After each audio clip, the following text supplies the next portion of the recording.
বিদ্রোহ দমনের উদ্যোগ ছিল না। 15 তারিখ রাত প্রায় 2টো পর্যন্ত আর্মি হেডকোয়ার্টারে ছিলাম। ততক্ষণে আমি এই নৃশংস হত্যাকাণ্ড সম্পর্কে বিস্তারিতভাবে জানতে পারি। রাত 2টোর পর বাড়িতে আসি। যদিও আমি অত্যন্ত দুর্বল ও ক্লান্ত, শরীর অত্যন্ত খারাপ, তবুও আমার ঘুম আসছিল না। সর্বক্ষণ আমার এই নারকীয় হত্যাকাণ্ডের কথা মনে হচ্ছিল। সৈনিক হিসেবে স্বাভাবিকভাবে আমি একজন সামরিক ইতিহাসের ছাত্র। এই বিষয়টি আমার খুবই প্রিয়। কাজের অবসরে দেশ বিদেশের সামরিক ইতিহাস পড়া আমার নিয়মিত অভ্যাস। সামরিক বাহিনীতে যোগদান করা থেকে অদ্যাবধি আমি সামরিক ইতিহাস পড়ে আসছি। আমার জানা মতে এমন জঘন্য কলঙ্কময় ঘটনা কোনো দেশের সামরিক ইতিহাসে নেই। আমি অবাক হয়ে যে চাকুরিরত ও অবসরপ্রাপ্ত গুটি কয়েক জুনিয়র অফিসার ঢাকায় এত বড় একটি পরিকল্পিত হত্যাকাণ্ড ঘটাতে কিভাবে সক্ষম হলো। একজন পেশাদার সৈনিক হিসেবে সামরিক দৃষ্টিকোণ থেকে এক কথায় আমার অভিমত হচ্ছে, উচ্চ পদস্থ অধিনায়কদের নিয়ন্ত্রণে বিপর্যয়ের জন্য এ ঘটনা ঘটা সম্ভব হয়েছে। যদিও তারা পরে এ সম্পর্কে নানা গবেষণা, তত্ত্ব ও তথ্য দিয়ে একে অপরকে দোষারোপ করতে থাকেন। এখানে বলতে হয়, যদি এই ঘটনার জন্য দায়ী অফিসার ও অন্যদের সামরিক আদালতে বা কোর্ট মার্শালে বিচার করার ব্যবস্থা হতো, তবে বাংলাদেশ সেনাবাহিনীর দণ্ডবিধি আইনের 31 ধারা অনুযায়ী অভিযুক্ত ব্যক্তিরূপে গণ্য হতেন 1. যিনি বিদ্রোহ আরম্ভ করেন কিংবা বিদ্রোহে অন্যকে উৎসাহিত করেন, অথবা 2. যদি উপস্থিত থাকেন এবং সর্বশক্তি প্রয়োগ করে বিদ্রোহ দমন না করেন। এই আইন অনুযায়ী অভিযুক্ত ব্যক্তিদের মৃত্যুদণ্ড সহ অন্যান্য শাস্তির বিধান রয়েছে। সেনাবাহিনীর সঙ্গে কোনো বেসামরিক ব্যক্তি এই বিদ্রোহের কাজে জড়িত থাকলে বাংলাদেশ দণ্ডবিধির 7 নং অনুচ্ছেদের 139 নং ধারা অনুযায়ী তারাও সামরিক আদালতে বিচারের আওতায় আসবে। তাই এতে স্পষ্টভাবে প্রতীয়মান হয় যে চেইন অফ কমান্ডে মুজিব হত্যার ঘটনার পর মেজর রশিদ ও মেজর ফারুকের অধিনায়কগণ সামরিক আদালতে দোষী রূপে গণ্য হতেন। কেননা আমার জানা মতে তারা তৎক্ষণাৎ এই বিদ্রোহ দমনের জন্য মোটেই কোনো প্রচেষ্টা চালাননি। মুজিব হত্যাকাণ্ড কারণ অনুসন্ধান। গুটি কয়েক উচ্ছৃঙ্খল ও উচ্চাভিলাষী অফিসার কিভাবে এই নৃশংস হত্যাকাণ্ড ঘটাতে সক্ষম হলো তা বিশ্লেষণের দাবি রাখে। আমার বিশ্লেষণ মতে আমি অত্যন্ত সংক্ষিপ্তভাবে হত্যাকাণ্ডের কারণগুলো তুলে ধরছি। ক. সেই সময় দেশের রাজনৈতিক, অর্থনৈতিক ও আইন শৃঙ্খলা পরিস্থিতির ক্রমাবনতির পরিপ্রেক্ষিতে সরকারের জনপ্রিয়তা ব্যাপকভাবে হ্রাস পায়। সামরিক বাহিনীতেও এর প্রভাব পড়ে। এমনকি ওই দিন অর্থাৎ 15ই আগস্টের হত্যাকারীদের বিরুদ্ধে ব্যবস্থা নেওয়ার জন্য সেনাবাহিনীকে যদি আদেশ দেওয়া হতো, সৈনিকেরা সে আদেশ কতটুকু পালন করত তা নিয়ে অধিনায়কদের মনে বেশ সন্দেহ ছিল। অনেক সৈনিক তখন নিরপেক্ষ মনোভাব পোষণ করত বলে মনে করা হতো। তবে এই নৃশংস হত্যাকাণ্ডের মাধ্যমে সরকার পরিবর্তনের ঘটনায় সামরিক বাহিনীর সদস্যরাও মর্মাহত হয়েছিলেন। তবে এই অজুহাতে অধিনায়কদের বিদ্রোহ দমনের চেষ্টা না করা সামরিক আইনে গুরুতর অপরাধ। খ. কোনরূপ পেশাগত দক্ষতা ও যোগ্যতা যাচাই না করে শুধু রাজনৈতিক দৃষ্টিকোণ থেকে বিভিন্ন গুরুত্বপূর্ণ সামরিক ও বেসামরিক পদে অদক্ষ অযোগ্য ব্যক্তিকে নিয়োগ দান। গ. সেনাবাহিনীতে পেশাগত দায়িত্ব পালনে অবহেলা এবং অযোগ্য অধিনায়কত্ব। তাই সহজেই হত্যাকারী অফিসারগণ নিজেদের স্বার্থ আদায়ের জন্য সাধারণ সৈনিকদের বিপথগামী করতে সক্ষম হন। ঘ. এই পরিকল্পিত নৃশংস হত্যাকাণ্ড ঘটনার পূর্বে নৈশ প্রশিক্ষণের নামে অস্ত্রশস্ত্র নিয়ে বিপুল সৈন্য নতুন বিমানবন্দরে জড়ো হল। স্বভাবতই এই নৈশ প্যারেডের সময় ব্রিগেড হেডকোয়ার্টারও এই প্রশিক্ষণে উপস্থিত থাকার কথা, অথচ আমার মনে হয় না ব্রিগেড হেডকোয়ার্টারের অফিসারগণ নৈশ প্যারেডে উপস্থিত ছিলেন। রাষ্ট্রপতির নিরাপত্তার ব্যবস্থা নিশ্চিত করার প্রধান দায়িত্ব সামরিক সচিব ও অন্যান্য নিরাপত্তা সংস্থার, অথচ সে সময় রাষ্ট্রপতির নিরাপত্তা ব্যবস্থা সম্পর্কে কোনো স্থায়ী আদেশ বা স্ট্যান্ডিং অর্ডার ছিল বলে অদ্যাবধি জানা যায়নি। কুমিল্লা সেনানিবাস থেকে প্রথম ফিল্ড আর্টিলারির সৈনিকদের ঢাকায় এনে রাষ্ট্রপতির বাড়িতে নিরাপত্তার ব্যবস্থা করার বিষয়টি আমার কাছে বোধগম্য নয়। তাছাড়া নিরাপত্তা ও আনুষ্ঠানিক গার্ড দুটোই ভিন্ন বিষয়, এ দুটোকে এক করার কথা নয়। ওই প্রথম ফিল্ড আর্টিলারির তৎকালীন ক্যাপ্টেন বজরুল হুদা ছিলেন ওই ইউনিটের অ্যাডজুটেন্ট। ফলে তিনি প্রহরারত সৈনিকগণকে ধোঁকা দিয়ে হত্যাকারীদের নিয়ে অনায়াসে রাষ্ট্রপতির বাড়ির ভেতরে ঢুকে পড়তে সক্ষম হন। সেনানিবাসে এবং রাষ্ট্রপতির বাড়ির আশেপাশে সামরিক ও বেসামরিক গোয়েন্দাদের নজর রাখার কথা। বিশেষ করে দেশের সার্বিক পরিস্থিতির প্রেক্ষাপটে এটা আরও জরুরি ছিল, কিন্তু আজ পর্যন্ত প্রমাণিত হয়নি যে সে সময় সেনানিবাসে কিংবা রাষ্ট্রপতির বাড়ির আশেপাশে গোয়েন্দা সংস্থার কেউ কর্তব্যরত ছিল। পরিস্থিতির এই সংক্ষিপ্ত বিশ্লেষণের পর মনে হচ্ছে ষড়যন্ত্রকারীদের পরিকল্পনা পূর্ব থেকে না জেনে থাকলেও নতুন এয়ারপোর্ট থেকে যখন সৈন্যরা ট্যাঙ্ক ও কামান নিয়ে শহরের দিকে রওনা হলো, তখনও গোয়েন্দা সংস্থাসহ সংশ্লিষ্টরা জানলে, সতর্কতা ও প্রয়োজনীয় ব্যবস্থা নিলে এই বর্বর হত্যাকাণ্ড ঘটানো সম্ভব হতো না। আশ্চর্যজনক হলেও সত্য, আক্রান্ত হওয়ার পর রাষ্ট্রপতির নিজের পক্ষ থেকে ফোন করে তার উপর আক্রমণের খবর সংশ্লিষ্টদের জানাতে হলো। যদিও ওই মুহূর্তে প্রতিরোধ প্রচেষ্টা চালানো হলে রাষ্ট্রপতিকে রক্ষা করা হয়তো সম্ভব হতো না, তবে খবর পাওয়ার পরপরই সামরিক আইন কানুন অনুযায়ী সর্বোচ্চ শক্তি প্রয়োগ করে বিদ্রোহীদের দমনের জন্য সব রকম প্রচেষ্টা গ্রহণ করা উচিত ছিল, আর এটা না করা সামরিক আইনে অন্যায় ও শাস্তিযোগ্য। পরে শুনেছি অনেকে মনে করতেন বা এখনো করেন, ওই সময় কোনো রকম ব্যবস্থা নিলে নিজেদের মধ্যে অনেক রক্তপাত হতো। কথা হলো, সামরিক শৃঙ্খলা আইনে এ ধরনের অজুহাত দেখিয়ে অধিনায়কদের নিষ্ক্রিয় থাকার কোনো সুযোগ নেই। খন্দকার মোশতাকের রাষ্ট্রপতির দায়িত্ব গ্রহণ। শেখ মুজিবের হত্যার পর আওয়ামী লীগের কেন্দ্রীয় নেতা এবং আওয়ামী লীগ মন্ত্রিসভার অন্যতম সদস্য খন্দকার মোশতাক বাংলাদেশের রাষ্ট্রপতি হিসেবে শপথ নেন। সরকার গঠন করে তিনি জয় বাংলা ধ্বনির স্থলে বাংলাদেশ জিন্দাবাদ ধ্বনি প্রচলন করেন। বাংলাদেশ বিরোধী ও পাকিস্তানপন্থী কিছু ব্যক্তিকে গুরুত্বপূর্ণ উচ্চপদে বহাল করেন। এ সময় স্বাধীনতা বিরোধী চক্র রাজনৈতিক ও প্রশাসনিক অঙ্গনে বেশ তৎপর হয়ে উঠল। ক্ষমতায় এসেই এই সরকার তাড়াহুড়ো করে সামরিক বাহিনীতে পরিবর্তন আনে। জেনারেল ওসমানীকে একজন ক্যাবিনেট মন্ত্রীর পদমর্যাদায় রাষ্ট্রপতির সামরিক উপদেষ্টা করা হল। উপসেনা প্রধান মেজর জেনারেল জিয়াউর রহমানকে সেনাপ্রধান করা হল, আর পূর্বতন সেনাপ্রধান মেজর জেনারেল শফিউল্লাহকে অব্যাহতি দিয়ে তাঁর চাকুরি পররাষ্ট্র মন্ত্রণালয়ে ন্যস্ত করা হল রাষ্ট্রদূত পদে নিয়োগের জন্য।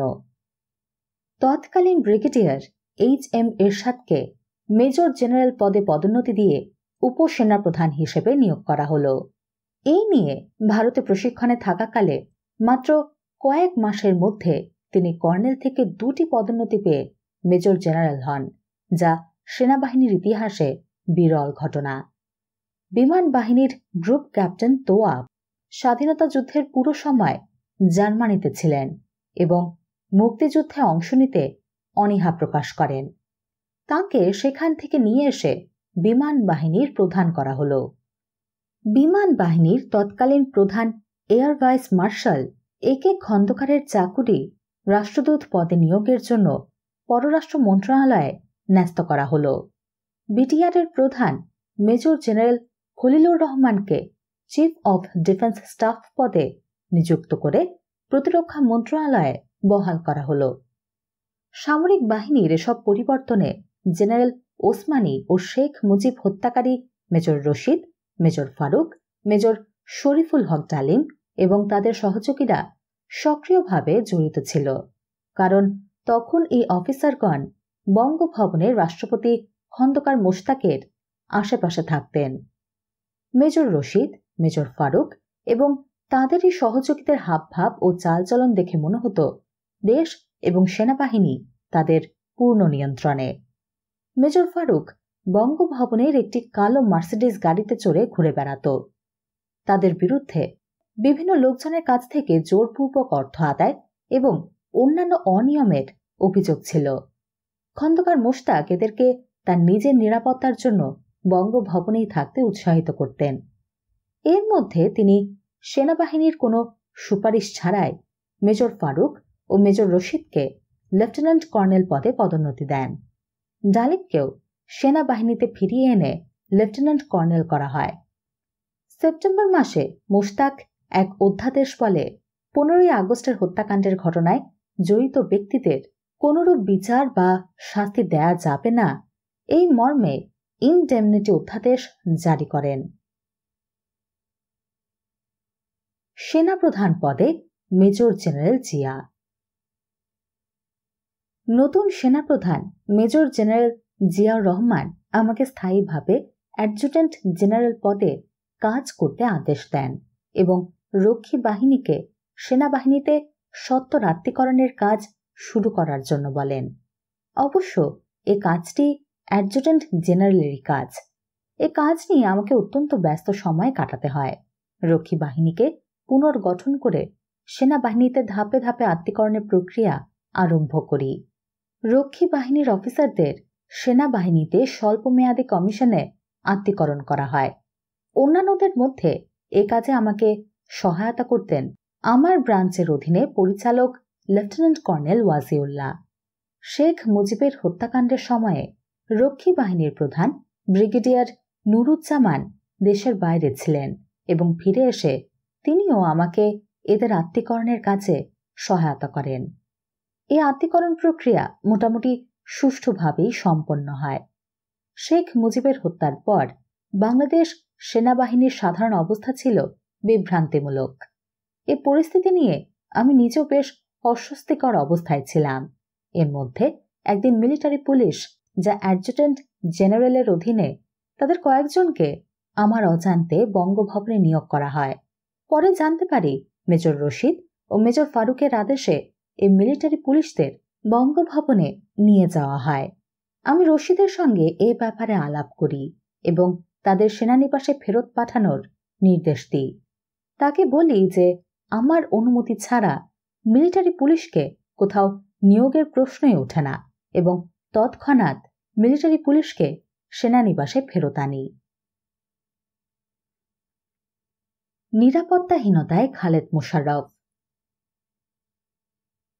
এদিকে কিছু কিছু সিনিয়র আর্মি অফিসার ফারুক ও রশিদের সঙ্গে ভালো সম্পর্ক রাখতে সচেষ্ট ছিলেন, কারণ তারা বঙ্গভবনে রাষ্ট্রপতি মোশতাকের ঘনিষ্ঠ সহচর।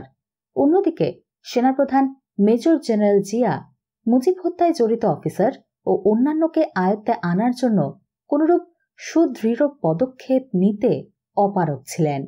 সম্ভবত তিনি নিজের অবস্থান পাকাপোক্ত করতে ব্যস্ত ছিলেন। ব্রিগেডিয়ার খালেদ মোশাররফ, যিনি আর্মিতে সিজিএস ছিলেন, তার সঙ্গে সেনাপ্রধানের সম্পর্ক ভালো ছিল না। তাই জেনারেল জিয়া সেনাপ্রধান হওয়ার পর তিনি আর্মিতে তার অবস্থান সম্পর্কে নিরাপত্তাহীনতায় ভুগছিলেন এবং কথা প্রসঙ্গে একদিন তা আমাকে বলেনও। কারণ আমি যতটুকু জানি, রাষ্ট্রপতি মোশতাকের সামরিক উপদেষ্টা জেনারেল ওসমানী জিয়াকে তেমন পছন্দ করতেন না। খালেদ মোশাররফ তার অধিকতর পছন্দনীয় অফিসার ছিলেন, কিন্তু মেজর ফারুক, মেজর রশিদ এবং তাদের সহযোগীদের চাপে খন্দকার মোশতাক মুজিব হত্যার পর জেনারেল জিয়াকে সেনাপ্রধান করেন। সামরিক উপদেষ্টা হিসেবে জেনারেল ওসমানী হয়তো তখন রাষ্ট্রপতির উপর কোনরূপ প্রভাব খাটাতে পারেননি। সেনাবাহিনীর ২য় ফিল্ড আর্টিলারি ও প্রথম ল্যান্সার, যারা সরাসরিভাবে ১৫ই আগস্টের নৃশংস হত্যাকাণ্ডে জড়িত ছিল, তারা তখনও ফারুক রশিদের নিয়ন্ত্রণে ছিল। আর্মিতে এ নিয়ে একটা অস্বাভাবিক অবস্থা বিরাজমান ছিল। ঢাকা ব্রিগেডের তৎকালীন কমান্ডার কর্নেল শাফায়াত জামিল এ নিয়ে বেশ বিব্রতকর পরিস্থিতির সম্মুখীন ছিলেন। বস্তুত ৪টি পদাতিক বেঙ্গল রেজিমেন্ট ছাড়া বাকি ২টি তথা ২য় ফিল্ড আর্টিলারি ও প্রথম ল্যান্সার তার অধীনস্থ এলাকায় হত্যাকাণ্ড সংঘটিত করার পর থেকেই ব্রিগেড ও আর্মি হেডকোয়ার্টারের তত্ত্বাবধান ও আওতার বাইরে চলে যায়, যা সেনাবাহিনীর জন্য অস্বাভাবিক ছিল। এই পরিস্থিতির কারণে তিনি সর্বদা ব্যক্তিগতভাবে বিব্রত ও উত্তেজিত থাকতেন। বঙ্গভবনে চা চক্র। ১৯৭৫ সালের আগস্ট মাসেরই শেষ দিকে একদিন রাষ্ট্রপতি মোশতাক ঢাকায় অবস্থিত সামরিক বাহিনীর সিনিয়র অফিসারদের বঙ্গভবনে চা চক্রে নিমন্ত্রণ করেন। শাফায়াত জামিল আমাকে জানান, তিনি এই চা চক্রে যোগ দেবেন না বলে সেনাপ্রধানকে জানিয়েছেন। কারণ হিসেবে তিনি উল্লেখ করেন, তাঁর সন্দেহ বঙ্গভবনে নিয়ে মোশতাক এসব মেজরদের দিয়ে আর্মির সিনিয়র অফিসারদের আটক অথবা হত্যা করার ফাঁদ পেতে থাকতে পারেন।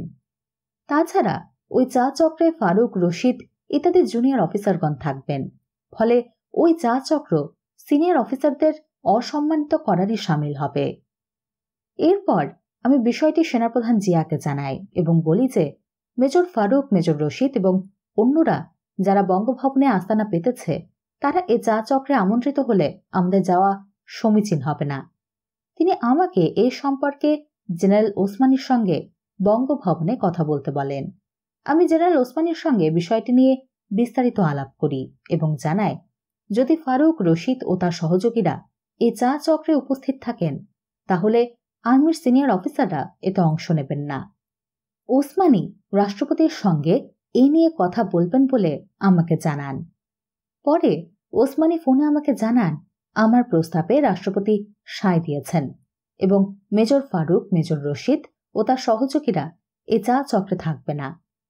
শেষ পর্যন্ত আমি ও কর্নেল শাফায়াত একই জিপ যোগে বঙ্গভবনে যাই। চা চক্রে সামরিক উপদেষ্টা জেনারেল ওসমানী ও সেনাপ্রধান জিয়া উপস্থিত ছিলেন। রাষ্ট্রপতি মুশতাককে বেশ অসহায় এবং বিচলিত দেখাচ্ছিল। ওই চা চক্রে রাষ্ট্রপতি কিংবা অন্য কেউ দেশ বা সামরিক বাহিনী নিয়ে কোনো আলাপ আলোচনা করেননি এবং চা চক্রের পরিস্থিতি ছিল অস্বাভাবিক ও থমথমে। কোনো বর্ণনাতেই বঙ্গভবনের সেদিনের সেই চা চক্রের অস্বাভাবিক পরিবেশকে ফুটিয়ে তোলা সম্ভব নয়। আমার দীর্ঘ সামরিক ও কূটনৈতিক জীবনে এমন চা চক্র আর দেখিনি। প্রেসিডেন্ট মোশতাক নিজেও কোনো কথাবার্তা বলছিলেন না। আমরা যারা উপস্থিত ছিলাম তারাও তেমন কোনো কথাবার্তা বলিনি। কথা বলার কোনো পরিস্থিতি সেখানে ছিল না। ফলে চা চক্র বেশিক্ষণ স্থায়ী হয়নি। এদিকে ফারুক, রশিদ ও তাদের সহযোগী জুনিয়র অফিসাররা বাইরে থেকে উঁকি ঝুঁকি মারছিল এবং ভেতরের অবস্থা আঁচ করার চেষ্টা করছিল। এত বড় জাতীয় দুর্ঘটনার পর সবাই মানসিকভাবে বেশ উত্তপ্ত ও অনিশ্চয়তার মধ্যে ছিল। দেশের বিশেষ করে সামরিক পরিস্থিতি ছিল অস্থিতিশীল। মোশতাকের প্রতি সিনিয়র অফিসারদের দৃষ্টিভঙ্গি আঁচ করার জন্যই ওই চা চক্রের আয়োজন করা হয়েছিল বলে আমার মনে হয়েছিল। চা চক্রে যোগদানের ক্ষেত্রে আমাদের কয়েকজনের অনড় শর্তারোপের ফলে মোশতাক হয়তো বুঝতে পেরেছিলেন সব সিনিয়র অফিসারই তাঁদের ধারণা মতে ভয় ভীতির মধ্যে চাকরি করছে এমনটি সত্য নয়। তার দুশ্চিন্তার আরও কারণ ছিল। তিনি গুটিকতক জুনিয়র অফিসারের সহায়তায় রাষ্ট্র ক্ষমতা দখল করেছেন। ৭৫-এর উত্তপ্ত নভেম্বর। শেখ মুজিব হত্যার পর বাংলাদেশ সামরিক বাহিনী ছিল দ্বিধাগ্রস্ত এবং দেশ প্রতিদিন অনিশ্চয়তার মধ্য দিয়ে যাচ্ছিল। এদিকে খন্দকার মোশতাক ক্ষমতায় এসে আওয়ামী লীগের শীর্ষস্থানীয় নেতা সর্বজনাব নজরুল ইসলাম, তাজউদ্দিন আহমেদ, মনসুর আলী, AHM কামরুজ্জামান ও আব্দুস সামাদ আজাদকে আটক করেন এবং ঢাকা কেন্দ্রীয় কারাগারে বন্দী করে রাখেন। বাতাসে প্রতিনিয়ত নানা গুজব উঠছিল ও সাধারণ নাগরিকগণ ভয় ভীতির মধ্য দিয়ে দিন কাটাচ্ছিলেন। সেনানিবাসে অস্থিরতা বিরাজ করছিল এবং ক্রমেই স্পষ্ট হয়ে উঠছিল যে নিজেদের মধ্যে যে কোনো সময়ে সংঘর্ষ বেঁধে যেতে পারে। এই পরিস্থিতিতে আর্মিতে শৃঙ্খলা ফিরিয়ে আনা খুবই জরুরি ছিল। পদাতিক বাহিনীর মধ্যে বিশেষ করে ঢাকা ব্রিগেডের প্রথম, দ্বিতীয় ও চতুর্থ বেঙ্গল রেজিমেন্টের অফিসারগণ মেজর ফারুক, মেজর রশিদ ও তাদের সহযোগীদের বিরুদ্ধে সোচ্চার হয়ে উঠেছিল এবং আর্মির চেইন অফ কমান্ড পুনঃস্থাপনের জন্য তৎকালীন ব্রিগেড অধিনায়ক কর্নেল শাফাত জামিলও অত্যন্ত উদ্বিগ্ন হয়ে উঠেছিলেন, কারণ তার অধীনস্থ অফিসার ও সৈন্যগণই তার সার্বিক কর্তৃত্ব উপেক্ষা করে শেখ মুজিব হত্যায় জড়িত ছিল। এই পরিস্থিতিতে সেনা সদরে ব্রিগেডিয়ার খালেদ মোশাররফও সেনাবাহিনীর জুনিয়র অফিসারদের অনিয়ম ও আইন শৃঙ্খলার অবনতির কথা বলে উত্তেজিত করার চেষ্টায় লিপ্ত ছিলেন, কেননা তিনি নিজেও জেনারেল জিয়ার অধীনে তার অবস্থান সম্পর্কে অনিশ্চয়তায় ভুগছিলেন। সামরিক বাহিনীর এই অস্থির অবস্থার জন্য প্রত্যক্ষ ও পরোক্ষভাবে কর্নেল শাফায়াত জামিল ও ব্রিগেডিয়ার খালেদ মোশাররফ সেনাপ্রধান জিয়াকে দায়ী করতেন। সেনাপ্রধান জিয়া এবং সেনাবাহিনীর অন্য অফিসাররা যদিও এর সম্বন্ধে অবহিত ছিলেন, কিন্তু এর বিরুদ্ধে কোনো পদক্ষেপ নিতে উদ্যোগী হননি, কেননা জিয়া এক ধরনের ভারসাম্য রক্ষা করে নিজের অবস্থান ঠিক রেখে আর্মির অধিনায়কত্ব করে চলছিলেন। জিয়ার বন্দিত্ব এরই মধ্যে চলে এলো 1975-এর 3রা নভেম্বর। আমি তখন অসুস্থ এবং লাঠিতে ভর দিয়ে চলাফেরা করি। বাসায় আমার স্ত্রী ও 2 মাসের কন্যা সন্তান। ভোর 4:30 হবে, তখন হঠাৎ আমার বাসার টেলিফোন বেজে ওঠে এবং অন্য প্রান্ত থেকে একজন মহিলা বলে ওঠেন, ভাই, এখানে এখানে কি হচ্ছে? অফিসার ও সৈনিকেরা আমার বেডরুম থেকে ওকে ধরে নিয়ে যাচ্ছে। এ বলেই তিনি ফোন রেখে দেন। আমি ঘুমের ঘোরে পুরো ব্যাপারটি আঁচ করতে পারিনি এবং বুঝতেও পারিনি তিনি কি বলতে চাচ্ছেন।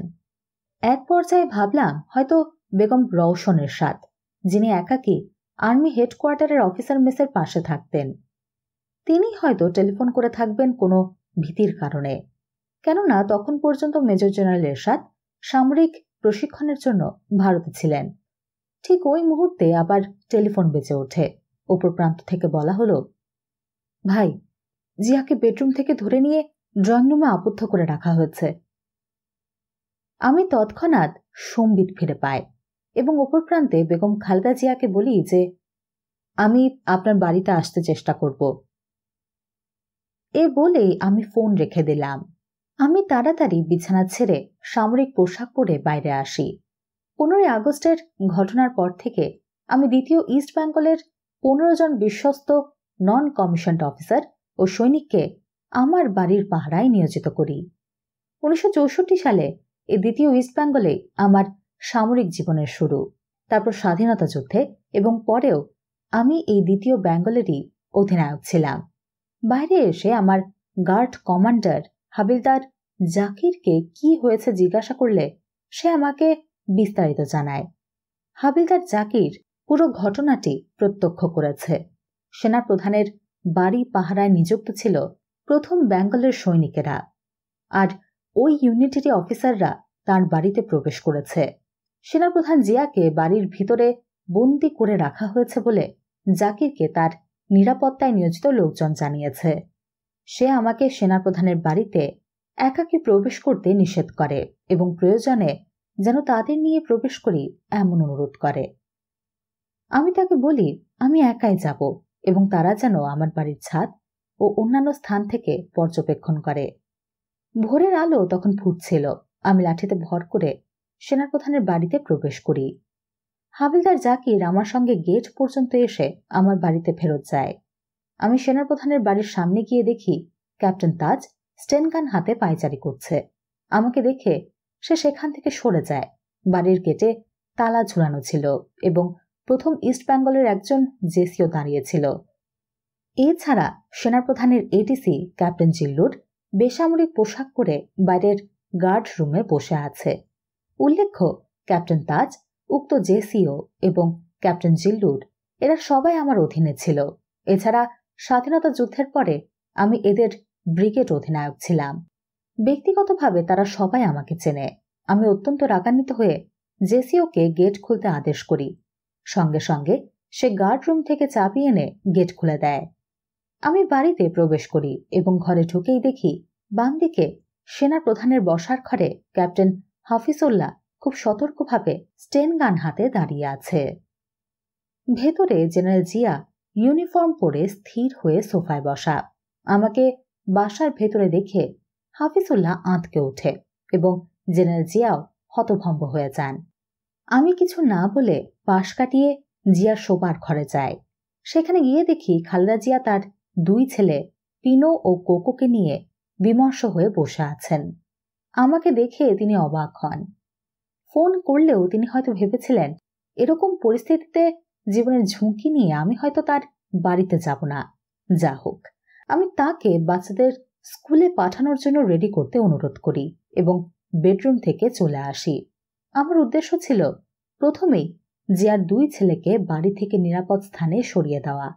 আরেকটা উদ্দেশ্য ছিল প্রহরীরা আমার এই কাজে বাধা দেয় কিনা তা যাচাই করা। ড্রয়িং রুমে এসে ক্যাপ্টেন হাফিজুল্লাহকে একইভাবে দেখি এবং রাগান্বিত স্বরে বলি সে যেন ড্রয়িং রুম থেকে সরে গিয়ে দাঁড়ায়। আমার আদেশ অনুযায়ী সে ড্রয়িং রুম থেকে চলে যায়। এরপর আমি জেনারেল জিয়ার পাশে গিয়ে বসি। জেনারেল জিয়া আমার কাছে জানতে চাইলেন কর্নেল শাফাত জামিল কোথায়। আমি তার সঙ্গে কথা বলতে চাই। আমি তাকে বলি কর্নেল শাফাত জামিলের আদেশে তিনি এখন বন্দী এবং তার সঙ্গে কথা বলে কি লাভ হবে। আমি প্রায় মিনিট 10 তার সঙ্গে আলাপ করি। এই পরিস্থিতিতে তাকে ধৈর্য ধরে এখানে থাকার জন্য বলি। তিনি কর্নেল শাফাতকে ডেকে আনতে বললেন।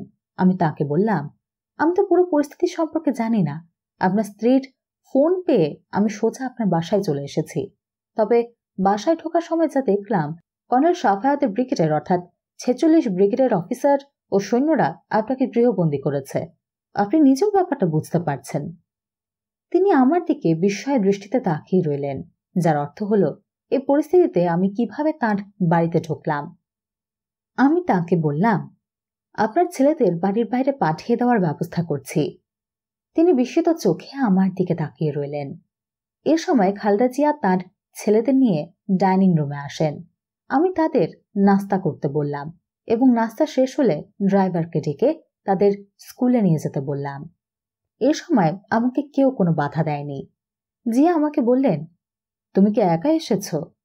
আমি উত্তর বললাম, হ্যাঁ। যদিও তিনি বেশ শান্ত ও ধীর স্থির ছিলেন, তবু তার বাড়িতে আমার তৎপরতা দেখে তিনি বিস্মিত হন। এরপর আমি বাইরে চলে আসি। এই সময় জিয়াকে কিছুটা দ্বিধাগ্রস্ত মনে হচ্ছিল। ঘরের বাইরে এসে দেখি ব্রিগেডিয়ার খালেদ মোশাররফ সেখানে এসে উপস্থিত।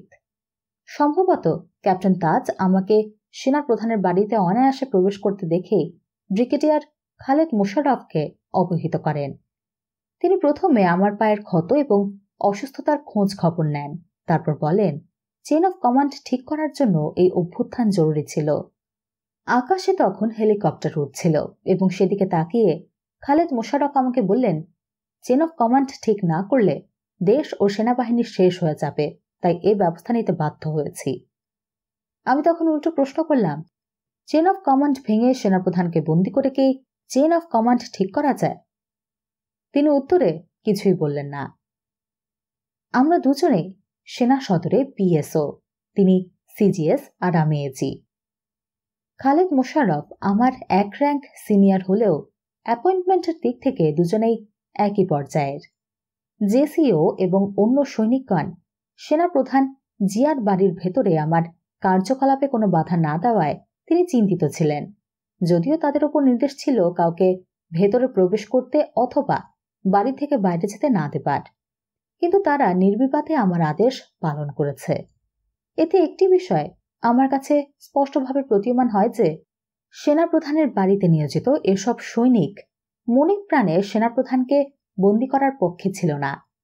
আমি সেনাপ্রধানের বাড়ি থেকে ধীরে ধীরে হেঁটে আমার নিজের বাড়িতে ফিরে আসি। এসে দেখি আমার বাড়ির সামরিক ও বেসামরিক টেলিফোন দুটোটি সংযোগ বিচ্ছিন্ন। এই হাঁটা চলায় আমার পায়ের ক্ষতে ব্যথা হচ্ছিল। একজন প্রহরীকে পাঠিয়ে গাড়ি আনি। প্রহরীরা আমাকে জানায় তারা খোঁজ খবর নিয়ে জেনেছে যে অভ্যুত্থানকারীরা আমার বাড়ির সন্নিকটে ৪র্থ ইস্ট বেঙ্গল রেজিমেন্টে সমবেত হয়েছেন। আমি নাস্তা সেরে ওইদিকে রওনা দিলাম। প্রহরীদের সতর্ক থাকতে বললাম। আমার টেলিফোন সংযোগ বিচ্ছিন্ন থাকায় প্রহরীরা উত্তেজিত ছিল। তাদের আমি সান্ত্বনা দিই। আমার ভয় ছিল তারা যে কোনো সময়ে অঘটন ঘটাতে পারে, কারণ তারাও স্বয়ংক্রিয় অস্ত্রে সজ্জিত ছিল। ৪র্থ ইস্ট বেঙ্গলে অভ্যুত্থানকারীদের তৎপরতা। আমি সেখানে গিয়ে দেখি ৪র্থ ইস্ট বেঙ্গল রেজিমেন্টে সেনা সদরের ও ৪৬ ব্রিগেডের বেশ কয়েকজন অফিসার বাইরে দাঁড়িয়ে জটলা পাকাচ্ছে। তারা আলোচনায় রত। আমি পৌঁছার সঙ্গে সঙ্গে লেফটেন্যান্ট কর্নেল মালেক আমার কাছে এসে বললেন, ব্রিগেডিয়ার খালিদ মোশাররফ তাঁকে বলেছেন আমাকে জানানোর জন্য যে আজ ভোরে সেনাপ্রধান জিয়ার সঙ্গে আমার যা যা আলাপ হয়েছে তা যেন কাউকে না বলি। আমি অত্যন্ত বিরক্ত হয়ে বলি তিনি যেন ব্রিগেডিয়ার খালিদ মোশাররফকে অবহিত করেন আমি বাংলাদেশ সেনাবাহিনীর অ্যাডজুটেন্ট জেনারেল। ব্রিগেডিয়ার খালিদ মোশাররফের কোনো আদেশ বা উপদেশ নিতে আমি প্রস্তুত নই। তাকে আরো বললাম, ব্রিগেডিয়ার খালিদ মোশাররফ এখনো সেনাপ্রধান নন, আর যদি হয়েও থাকেন তাও আমার জানা নেই। এর একটু পরে আমি ৪র্থ ইস্ট বেঙ্গল রেজিমেন্টের অফিসে অনাহুতের মতো প্রবেশ করি। সেখানে brigadier Khalid Mosharraf, colonel Safayat, major হাফিজ, মেজর গাফফার ও অন্যান্য অফিসার যারা এ অভ্যুত্থানে অগ্রণী ভূমিকা পালন করেছেন তাদের বিভিন্ন আলাপচারিতা দেখি। আমি একটু চেয়ার নিয়ে নিজেও বসে পড়ি। তখন সেখানে নানাবিধ আলোচনা চলছিল। বিভিন্ন স্থানে টেলিফোন করা হচ্ছে এবং সবাই বেশ উত্তেজিত। কিছুক্ষণ পর বঙ্গভবন থেকে মেজর শরীফুল হক ডালিম, মেজর নূর দুজন এসে উপস্থিত হল। তাদের উপস্থিতি দেখে আমি অবাক হলাম। পরে বুঝতে পারলাম তারা মেজর রশিদ, মেজর ফারুকের বার্তা নিয়ে এখানে এসেছে দুপক্ষের মধ্যে এই বিরোধের একটা সন্তোষজনক মীমাংসার জন্য, যাতে করে মুখোমুখি সংঘর্ষ এড়ানো যায়। আলোচনায় বুঝতে পারলাম ব্রিগেডিয়ার খালিদ মোশাররফ ও কর্নেল সাফায়াত জামিল মেজর ফারুক, রশিদ ও তাদের সহযোগীদের বিনা শর্তে আত্মসমর্পণ চায়। এই বার্তা নিয়ে মেজর নূর, শরীফুল হক ডালিম বঙ্গভবনে রওনা হয়। তাদের বলা হয়েছে এই বার্তা রাষ্ট্রপতি মোশতাক, মেজর রশিদ ও মেজর ফারুককে দেওয়ার জন্য এবং এর উত্তরও সত্বর যেন দেওয়া হয়। এরই মধ্যে জেনারেল ওসমানী বঙ্গভবন থেকে ফোন করে ব্রিগেডিয়ার খালিদ মোশাররফের সঙ্গে কথা বলেন। তিনি হুঁশিয়ার করে দেন যেন কেউ রক্তক্ষয়ী সংঘর্ষে লিপ্ত না হয়, কারণ এই পরিস্থিতিতে দেশে মারাত্মক বিপর্যয় দেখা দিতে পারে। কিন্তু ব্রিগেডিয়ার খালিদ মোশাররফ তাকে উত্তরে জানান যদিও তিনি বর্তমানে সেনাপ্রধান নন, তবুও একটা মীমাংসার চেষ্টা করবেন। তিনি মেজর ফারুক, মেজর রশিদকে বুঝিয়ে আত্মসমর্পণ করানোর জন্য ওসমানীকে অনুরোধ করেন। যা হোক, শেষ পর্যন্ত ঠিক করা হলো মেজর জেনারেল জিয়াকে সেনাপ্রধানের পদ থেকে পদত্যাগ করানো হবে এবং জেনারেল ওসমানী ও রাষ্ট্রপতি খন্দকার মোশতাককে জানানো হবে ব্রিগেডিয়ার খালিদ মোশাররফকে যেন সত্বর সেনাপ্রধান করা হয়।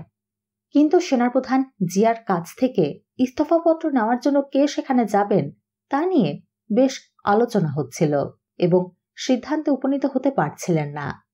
এসব দেখে আমার বেশ কৌতূহল হলো, কারণ এসব আলোচনায় অভ্যুত্থানকারীরা বেশ সময় নষ্ট করছেন। এ থেকে বোঝা যায় এই অভ্যুত্থানের কোনো বিশেষ পরিকল্পনা তাদের ছিল না এবং নেতৃত্বের সমস্যা ছিল। তাদের উদ্দেশ্য তাদের কাছে পরিষ্কার ছিল না। জিয়ার ইস্তফা আদায়। শেষ পর্যন্ত ব্রিগেডিয়ার রফ ও লেফটেন্যান্ট কর্নেল আনোয়ার এই দুজনকে তাদের অনিচ্ছা সত্ত্বেও জিয়ার বাড়িতে পাঠানো হলো ইস্তফাপত্রে স্বাক্ষর আনার জন্য। তারা সেনাপ্রধান জিয়ার বাড়িতে যান এবং ইস্তফাপত্রে স্বাক্ষর নিতে সক্ষম হন। এদিকে অনেক আলোচনার পর ঠিক করা হয় মেজর রশিদ, মেজর ফারুক সহ অন্য যারা 15 আগস্টের হত্যাকাণ্ডের সঙ্গে জড়িত ছিল তারা রাতের বেলায় একটি বিশেষ বিমান যোগে তৃতীয় দেশের উদ্দেশ্যে ব্যাংককের পথে ঢাকা ত্যাগ করবে। বেলা বাড়ছিল। আমি সেখান থেকে আর্মি হেডকোয়ার্টারে আমার অফিসে চলে যাই। গিয়ে দেখি অফিসে বিশেষ কোনো অফিসার নেই, শুধু সৈনিক ও স্টাফরা আছেন। আমার অফিসের টেলিফোন সংযোগও বিচ্ছিন্ন। আমি এতে অত্যন্ত অস্বস্তি বোধ করছিলাম। সঙ্গে সঙ্গে পাশের কক্ষ থেকে কর্নেল সাফায়াতের সঙ্গে কথা বলি। তাকে রাগান্বিত স্বরে জিজ্ঞাসা করি, এসব করা কি ঠিক হচ্ছে? আমার টেলিফোন সংযোগ কেন বিচ্ছিন্ন করা হলো? উত্তরে তিনি এই ব্যাপারে কিছুই জানেন না বলে আমাকে জানান। তার কথা আমি অবশ্য বিশ্বাস করেছি এজন্য যে এসব ব্রিগেডিয়ার খালেদ মোশাররফের নির্দেশে করা হয়েছিল। আর্মি হেডকোয়ার্টারে কিছুক্ষণ ঘোরাফেরা করে আলাপ আলোচনায় বুঝতে পারলাম জুনিয়র কমিশনড অফিসার, নন কমিশনড অফিসার ও সৈনিকগণ সেনাপ্রধান জিয়াকে বন্দী করার ঘোর বিরোধী ও মনক্ষুণ্ণ। এ অভ্যুত্থানে তাদের মোটেও সায় নেই। আমি দুপুরের দিকে বাড়িতে ফিরি। পথিমধ্যে কর্নেল সাফায়াতের সঙ্গে দেখা। আমি তাকে কথা প্রসঙ্গে জিজ্ঞাসা করলাম, এ অভ্যুত্থানে কি বিভিন্ন পদবীর সৈনিকগণের সমর্থন আছে? উত্তরে তিনি হ্যাঁ সূচক জবাব দেন। আমি আর কিছু না বলে বাড়িতে চলে গেলাম। খালেদ মোশাররফ সেনাপ্রধান। এদিকে ব্রিগেডিয়ার খালেদ মোশাররফ জেনারেল জিয়ার ইস্তফার কারণে নতুন সেনাপ্রধান হলেন। তিনি রংপুরের ব্রিগেড কমান্ডার কর্নেল হুদাকে এবং কর্নেল নওয়াজিসের অধীন 10 ইস্ট বেঙ্গল, যা তাঁর অধীনে স্বাধীনতা যুদ্ধের সময় গঠিত হয়েছিল, তাদের ঢাকায় নিয়ে আসেন। কর্নেল হুদাকে ঢাকায় আনা হয়েছিল সম্ভবত আমার স্থলাভিষিক্ত করার জন্য, কারণ আমি এসব অনাকাঙ্ক্ষিত উচ্ছৃঙ্খল ঘটনার বিরোধিতা করে আসছি। তাই খালেদ মোশাররফ আমার কার্যকলাপে বেশ অস্বস্তিতে ছিলেন। এদিকে 4 তারিখ সকালবেলার খবরে জানা যায় 3 তারিখ রাতেই জেলে আটককৃত সর্বজনাব নজরুল ইসলাম, তাজউদ্দিন আহমেদ, মনসুর আলী ও কামরুজ্জামান এই 4 নেতাকে রাষ্ট্রপতি মোশতাক, মেজর রশিদ ও মেজর ফারুকের আদেশে জেলের ভিতরেই নৃশংসভাবে প্রথম বেঙ্গল ল্যান্সারের ট্যাঙ্ক রেজিমেন্টের কজন সৈনিক হত্যা করে। আশ্চর্যের বিষয় হচ্ছে, জেলখানায় সংঘটিত এই হত্যাকাণ্ডের খবর 30 ঘন্টা পর বাইরের লোকজনের কাছে প্রকাশ পায়। রাষ্ট্রপতি খন্দকার মোশতাক ও ফারুক রশিদরা যখন 3 তারিখের অভ্যুত্থানের খবর পায় এবং তাদের বিরুদ্ধে আক্রমণের আশঙ্কা দেখা দেয়, তখনই এদের ধারণা জন্মে যে এই অভ্যুত্থানের মাধ্যমে জেলে আটককৃত 4 নেতাকে বের করে এনে রাষ্ট্রপতি খন্দকার মোশতাককে সরিয়ে নতুন সরকার গঠনের ব্যবস্থা নেওয়া হবে। জেলখানায় এই জঘন্য নৃশংস হত্যাকাণ্ডের ঘটনা প্রকাশিত হওয়ার পর সামরিক বাহিনীর অভ্যন্তরীণ অবস্থা আরও অনিশ্চিত হয়ে পড়ে এবং শৃঙ্খলার দ্রুত অবনতি ঘটে। নতুন সেনাপ্রধান হওয়ার পর মেজর জেনারেল খালেদ মোশাররফ 5 তারিখে আর্মি হেডকোয়ার্টারে আর্মির সিনিয়র অফিসারদের একটি সভা আহ্বান করেন। সভায় তেমন কোনো আলোচনা হয়নি। মূলত কোনো সমস্যারই তিনি সঠিক সমাধান করতে পারছিলেন না। বলা যায় তিনি সমস্যার ভেতর ঘুরপাক খাচ্ছিলেন। তাই আমার মনে হতে লাগলো তার এই সেনাপ্রধানের চাকুরি বোধহয় খুবই ক্ষণস্থায়ী হবে। এর মধ্যে শহরে এবং সেনানিবাসে জোর গুজব ছড়িয়ে পড়ল যে খালেদ মোশাররফ আওয়ামী লীগ ও ভারতের ইঙ্গিতে ও পরোক্ষ সহায়তায় 3 তারিখের এই অভ্যুত্থান সংঘটিত করেছেন। অর্থাৎ অভ্যুত্থানটি ভারতপন্থী। এর একটি সম্ভাব্য কারণ, আওয়ামী লীগ 4 তারিখে এই অভ্যুত্থানের পক্ষে ঢাকায় একটি মিছিল বের করে, যেখানে অন্যদের মধ্যে সেনাপ্রধান খালেদ মোশাররফের মাও অংশ নেন।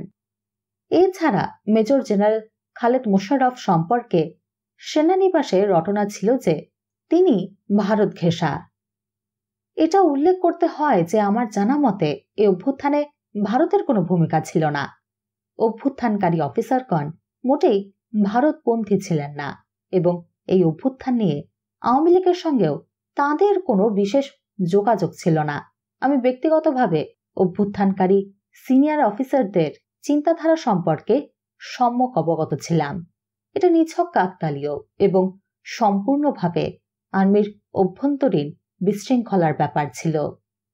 কিন্তু দুঃখজনক হলেও সত্য, সেনাবাহিনীতে ও দেশের সাধারণ জনগণের মধ্যে ধারণা জন্মে যে এটা ছিল আওয়ামী লীগ ও ভারতের পক্ষে অভ্যুত্থান, আর এটাই পরে তাদের জন্য কাল হয়ে দাঁড়ায়। বিচারপতি সায়েম নতুন রাষ্ট্রপতি। এদিকে আওয়ামী লীগের শীর্ষস্থানীয় 4 নেতাকে জেলখানায় বন্দি অবস্থায় হত্যার পর ইচ্ছাকৃতভাবে রাষ্ট্রপতি মুশতাক এই ঘটনা চেপে রাখেন যতক্ষণ মেজর ফারুক, মেজর রশিদ ও তাদের সহযোগীরা সরকারের পৃষ্ঠপোষকতায় দেশ ত্যাগ না করেন। ফলে যখন এই ঘটনা প্রকাশ পায় তখন জনগণ ও আর্মি এই নৃশংস হত্যাকাণ্ডের জন্য রাষ্ট্রপতি মুশতাক ও মেজর ফারুক, মেজর রশিদকে সম্পূর্ণভাবে দায়ী করে। তাই এই ঘটনার পর খন্দকার মুশতাকের রাষ্ট্রপতি হিসেবে বহাল থাকার প্রশ্নই ওঠে না। ফলে অভ্যুত্থানকারী অফিসারগণ প্রধান বিচারপতি সায়েমকে রাষ্ট্রপতি হওয়ার জন্য অনুরোধ করেন। তাদের অনুরোধের প্রেক্ষাপটে তিনি 6 নভেম্বর রাষ্ট্রপতি হিসেবে শপথ নেন। সে শপথ গ্রহণ অনুষ্ঠানে সেনাবাহিনীর একজন সিনিয়র কর্মকর্তা হিসেবে আমিও আমন্ত্রিত হয়ে উপস্থিত ছিলাম। আমার মনে হচ্ছিল সবকিছুই কেমন যেন এডহক ভিত্তিতে হচ্ছিল, সবকিছুই ঘোলাটে মনে হচ্ছিল। তখন পর্যন্ত সেনাবাহিনীতে খালেদ মোশাররফের কর্তৃত্ব প্রতিষ্ঠা পায়নি। তিনি বঙ্গভবন আর সেনা সদরের মধ্যেই দেন দরবারে ব্যস্ত ছিলেন। তিনি রেডিও, টিভিতে জাতির উদ্দেশ্যে বা সেনাবাহিনীর উদ্দেশ্যে কোনো বক্তব্য প্রচার করেননি। অথচ অভ্যুত্থানের 72 ঘন্টা অতিবাহিত হয়ে গেছে। ফলে অভ্যুত্থানের উদ্দেশ্য ও অভ্যুত্থানকারীদের পরবর্তী অবস্থা সম্পর্কে কারোরই পরিষ্কার ধারণা ছিল না। বিশেষ করে ভারতপন্থী বলে অভ্যুত্থান বিষয়ে যে গুজব ছড়িয়েছিল তার সঠিক কোনো প্রত্যুত্তর তার বা তাদের পক্ষ থেকে ছিল না। আর এই সুযোগে একের পর এক গুজব পুরো সেনানিবাসকে গ্রাস করে। 7 নভেম্বরের অভ্যুত্থান। রাষ্ট্রপতি হিসেবে বিচারপতি সায়েমের শপথ গ্রহণ অনুষ্ঠান শেষে আমি তাড়াতাড়ি আর্মি হেডকোয়ার্টারে চলে আসি। সেখানে এসে আমি আমার অধীনস্থ অফিসারদের সঙ্গে সার্বিক পরিস্থিতি নিয়ে আলাপ আলোচনা করি। বস্তুতপক্ষে 3 থেকে 6 নভেম্বর পর্যন্ত দেশে কোনো সরকার ছিল না বললেই চলে। আর্মিতেও দৈনন্দিন কোনো কাজকর্ম চলছিল না। আর্মি হেডকোয়ার্টারে অচলাবস্থা বিরাজ করছিল। পুরো সেনানিবাসের পরিবেশ ছিল অস্বাভাবিক ও থমথমে। কেউ কোনো কাজকর্ম করছিল না। সবাই এখানে সেখানে জটলা পাকিয়ে আলাপ আলোচনা করেই সময় কাটায়। আলোচনা শেষে অফিস থেকে সবাই চলে যাওয়ার পর আমার দীর্ঘদিনের ব্যক্তিগত সহকারী সুবেদার আলিমউদ্দিন আমাকে একটা বাংলা প্রচারপত্র দেখান। ওই প্রচারপত্র সেনানিবাসে প্রচুর পরিমাণে বিলি করা হয়েছে বলেও আমাকে জানান। প্রচারপত্রটি বিপ্লবী সৈনিক সংস্থার নামে ছাপানো হয় এবং উত্তেজক ভাষায় বিভিন্ন দাবি উত্থাপন করা হয়। উল্লেখযোগ্য দাবির মধ্যে ছিল সেনাবাহিনীতে কোনো অফিসার থাকবে না, কেননা অফিসারগণ সৈনিকদের তাদের নিজ ক্ষমতা লাভের প্রয়াসে ব্যবহার করে। এছাড়া অফিসারদের জন্য ব্যাটম্যান প্রথা বন্ধ করতে হবে, ইত্যাদি ইত্যাদি। এই প্রচারপত্রটি অবসরপ্রাপ্ত সৈনিকেরা বিলি করছে বলে আমাকে জানানো হয়। জিয়ার মুক্তি। বিকেলে আমি বাসায় ফিরে আসি। শারীরিক দুর্বলতা ও ক্লান্তিবশত আমি আর বাড়ি থেকে বের হইনি। হঠাৎ মধ্যরাতের পর চারদিকে গোলাগুলির আওয়াজ শুনি। গোলাগুলি প্রথমে শুরু হয় বর্তমান এয়ারপোর্ট রোডের পাশে অবস্থিত অর্ডিন্যান্স ডিপো থেকে, এরপর গ্যারিসন মসজিদের পাশে অবস্থিত সিগন্যাল ইউনিট থেকে। আমি উঠে ইউনিফর্ম পরি এবং বাইরে যেতে চাইলে আমার গার্ডরা আমাকে রাতের অন্ধকারে গোলাগুলির মধ্যে বাইরে যেতে নিষেধ করে এবং বাসাতেই থাকতে অনুরোধ করে। এর মধ্যে হঠাৎ করে আমার বাসার টেলিফোন বেজে ওঠে, যা গত কয়েকদিন যাবৎ বিচ্ছিন্ন ছিল। সিগন্যাল সেন্টার থেকে ফোন করে আমাকে জানানো হয় যে খালেদ মোশাররফের বিরুদ্ধে পাল্টা অভ্যুত্থান আরম্ভ হয়েছে। এরপর আমি বাড়ির বারান্দা থেকে দেখতে পেলাম কিছু কালো পোশাক, কিছু খাকি এবং বেসামরিক পোশাকে সজ্জিত শখানেকের মতো লোক ওপরের দিকে গুলি ছুটতে ছুটতে জিয়াউর রহমান জিন্দাবাদ ধ্বনি দিয়ে জেনারেল জিয়ার বাড়িতে ঢুকছে। জিয়াকে তার বাড়ির বন্দিদশা থেকে উদ্ধার করে পাশেই 2য় ফিল্ড আর্টিলারি ইউনিটে নিয়ে যেতেও দেখলাম। জিয়া তখন সাদা পাঞ্জাবি পায়জামা পরিহিত ছিলেন। একটু পর আবার আমার টেলিফোন বেজে ওঠে। এবার 4th ইস্ট বেঙ্গল রেজিমেন্টের CO lieutenant colonel Aminul Haq আমাকে জানান ব্রিগেডিয়ার খালেদ মোশাররফের বিরুদ্ধে পাল্টা অভ্যুত্থান শুরু হয়েছে। 3রা নভেম্বরের অভ্যুত্থানের পর আমিনুল হককে 4th বেঙ্গলের অধিনায়কের পদ থেকে সরিয়ে নিয়ে আর্মি হেডকোয়ার্টারে অ্যাটাচ করা হয়। এদিকে অভ্যুত্থানের গতি প্রকৃতি ভালোভাবে বুঝতে পারছিলাম না, কোথায় কি ঘটছে তাও জানা সম্ভব না। ভোরবেলায় বাড়িতে 3 থেকে 4 জন লোক প্রবেশ করতে চেষ্টা করে। প্রহরীরা তাদের গেটে বাধা দেয়।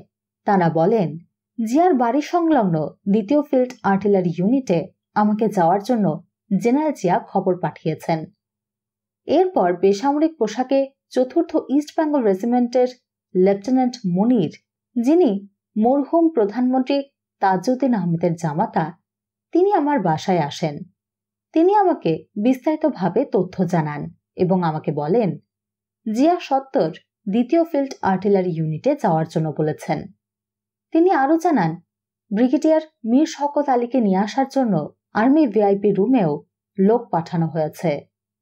ব্রিগেডিয়ার শওকত যশোর থেকে ঢাকায় এসেছিলেন মেজর জেনারেল খালেদ মোশাররফ সম্প্রতি যে সভা আহ্বান করেছিলেন তাতে অংশ নেওয়ার জন্য। পরে শুনেছি মীর শওকত যে ভিআইপি রুমে ছিলেন সেখানেও সৈনিকেরা গুলি চালায়। তিনি সেখান থেকে বের হয়ে পাশেই তৎকালীন মেজর জেনারেল এরশাদের বাসায় আশ্রয় নেন। সেখান থেকে মেজর মহিউদ্দিন তাকে নিয়ে আসে।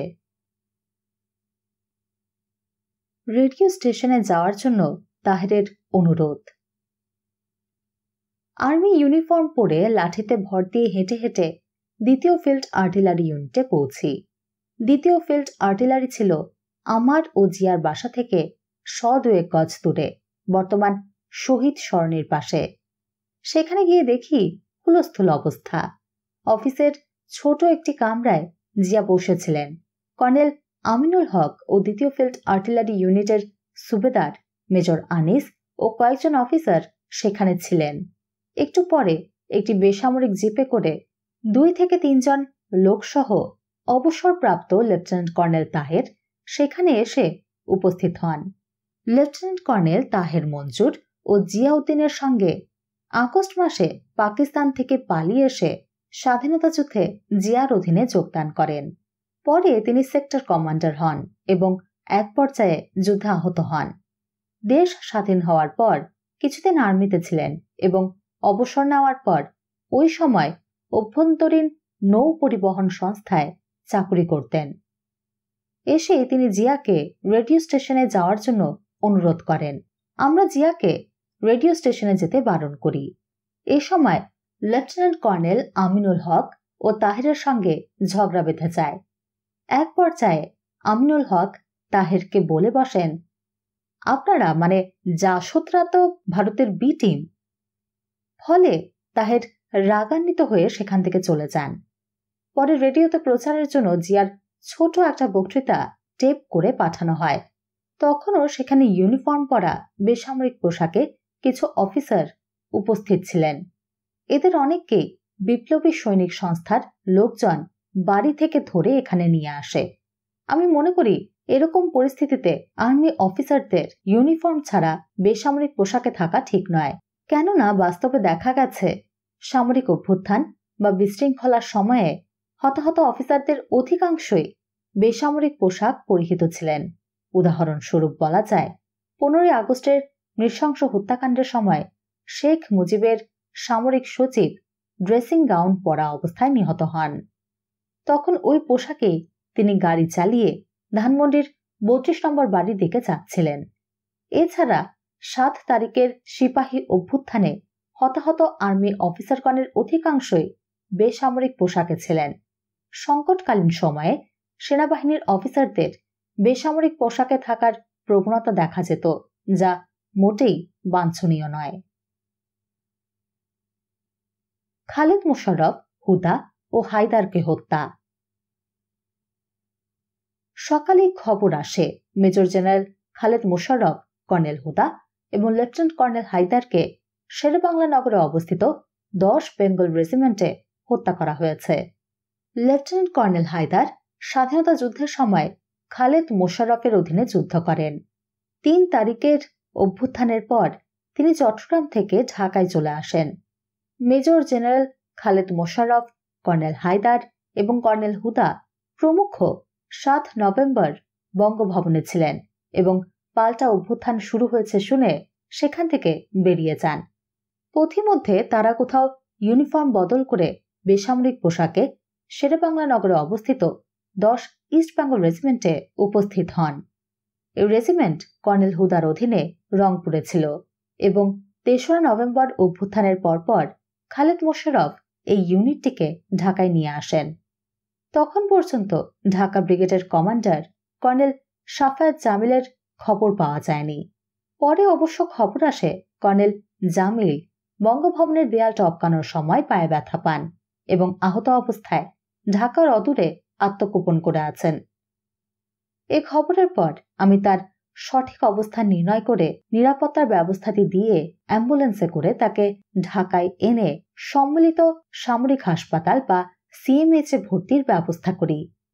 এর মধ্যে খবর আসে যে শহরে আরও কয়েকজন আর্মি অফিসারকে হত্যা করা হয়েছে।